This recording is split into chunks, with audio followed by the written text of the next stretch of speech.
Alright guys, welcome to Quarantined Algebra 2, Day 4, with special guest star, Mint the cat, who's currently being harassed by our poodle. What we're going to be working on today is multiplying rational equations. We started that the other day, we did a couple examples. We're going to go over the answers to the two that you had the chance to work on independently, and we're going to do a couple more problems just to really kind of hit home the idea. And then you'll have a couple problems at the end of the video as well. But yeah, that's what we're going to be working on today. All right, guys. To start off the day here, we're going to take a look at the two problems that I said you can try out if you wanted to on Monday. And that was numbers 10 and 12 on the back of the first page of the packet. What we see here is a couple of multiplying rational expressions problems. And what I've done is I've simplified each part of this first. So I looked at this, I simplified it as much as I could, canceling out several of our variables. And I did the exact same thing here, simplified as much as possible while canceling out as many variables as possible that we see both in the numerator and denominator. Once we get these fully simplified, then we can actually multiply them together. And I got 20a over 180ab squared. I did the simplification process again, simplifying our whole numbers as a fraction into 1 over 9, simplifying our variables, the a's being redundant, canceling out, and just having that b squared left, to end up with 1 over 9b squared. So that should have been your answer to number 10.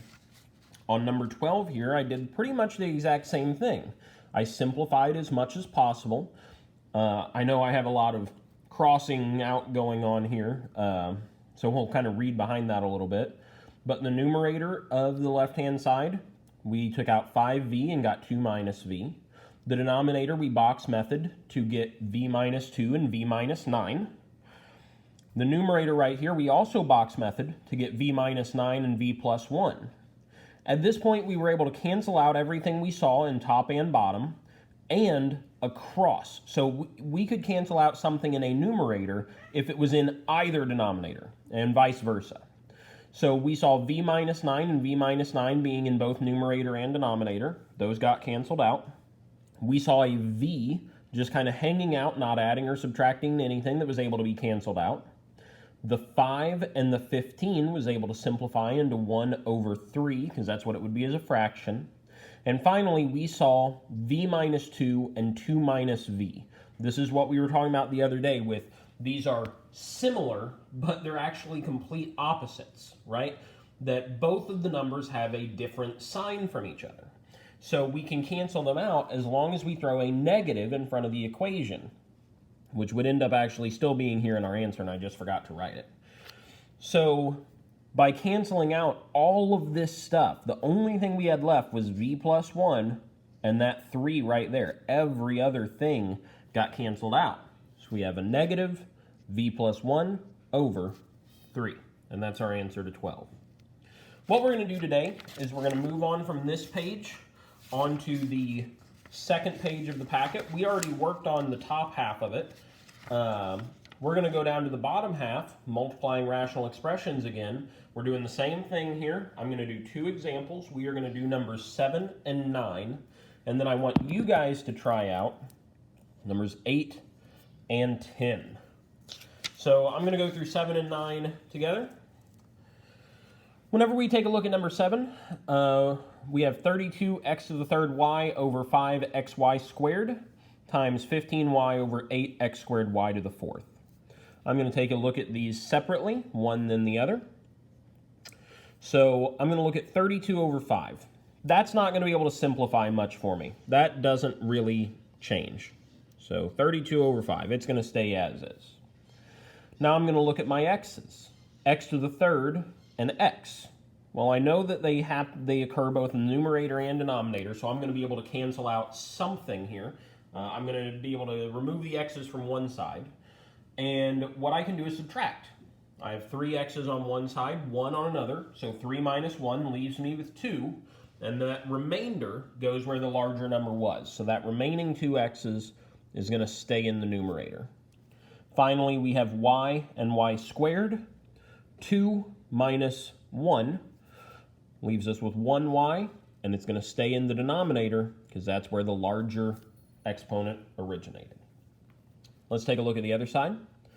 15 over 8 cannot simplify. There's not really anything we can do there. They don't have anything in common. And then we have only x squared on one side. There's no x squareds to eliminate up top, so that x squared is going to stay exactly the same. And then we have y and y to the fourth. So 4 minus 1 will leave us with 3, and that larger number was in the denominator, so that's where y to the third is going to stay. I'm going to go ahead and multiply these at this point. So 32x squared times 15. 32 times 15 is going to get us 480, quite a number. 480x squared. And then the denominator, I'm going to have 5 times 8. That's going to be 40. And then I have x squared. And then I have a y here and a y to the third here. Together, those will make y to the fourth. And this is where simplifying it one more time comes in. So 480 over 40. Those surely have something in common. I would be willing to bet they have 40 in common. 40 is divisible by 40, and 480, I believe, is divisible by 40 as well. If you have a calculator on hand, one way that you can simplify fractions easily on those is with the to fraction button. So I know this is one of the fancy calculators, but the same thing can be done on most calculators. So I have 48 over 40. Now on these, you hit the math button and hit to fraction.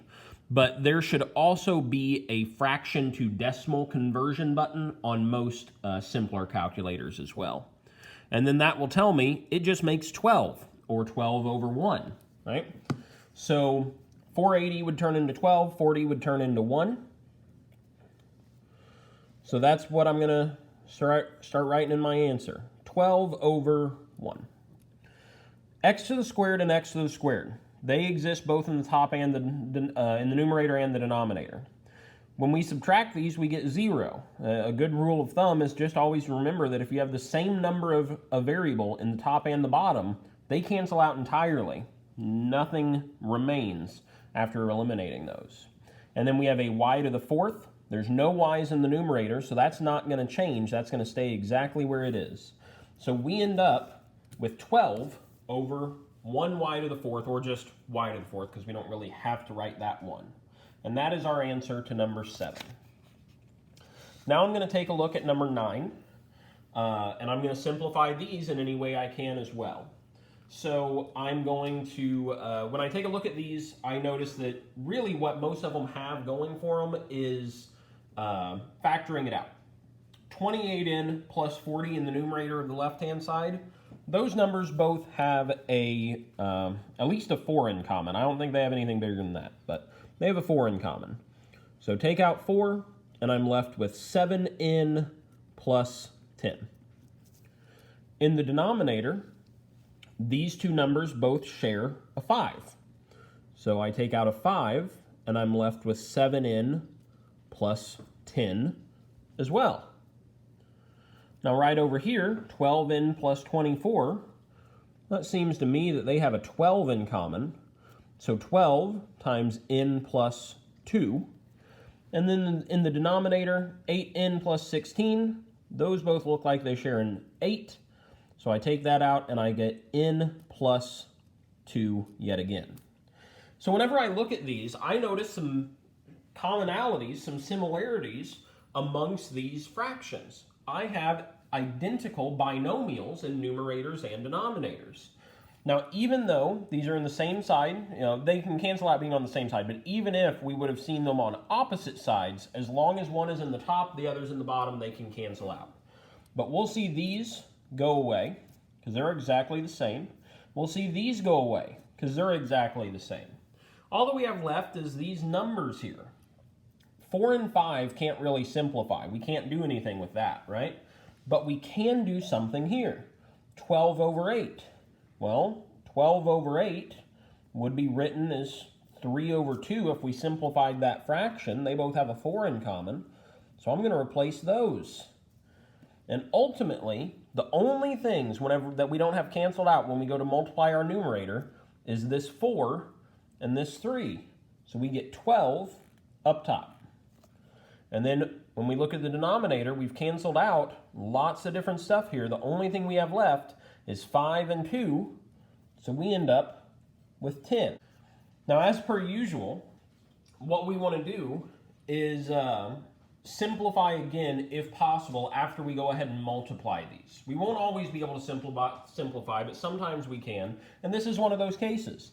12 over 10, both of those numbers are divisible by 2, so we're just going to make it 6 over 5. And that would be our answer to number 9, right here. And what that 6 over 5 means is that no matter what value you put in for n, you could choose 5, you could choose 7, you could choose 193. If you plug it into this equation and you solve everything and multiply and do it all, you're going to get 6 over 5, no matter what, every single time. And 6 over 5 being 1.2. You can try it out if you would like to. So again, what I would like you guys to try out are 8 and 10. If you have any questions on these, feel free to send me an email, ask any questions you have, and I'll get them answered. But otherwise, I'll see you guys tomorrow.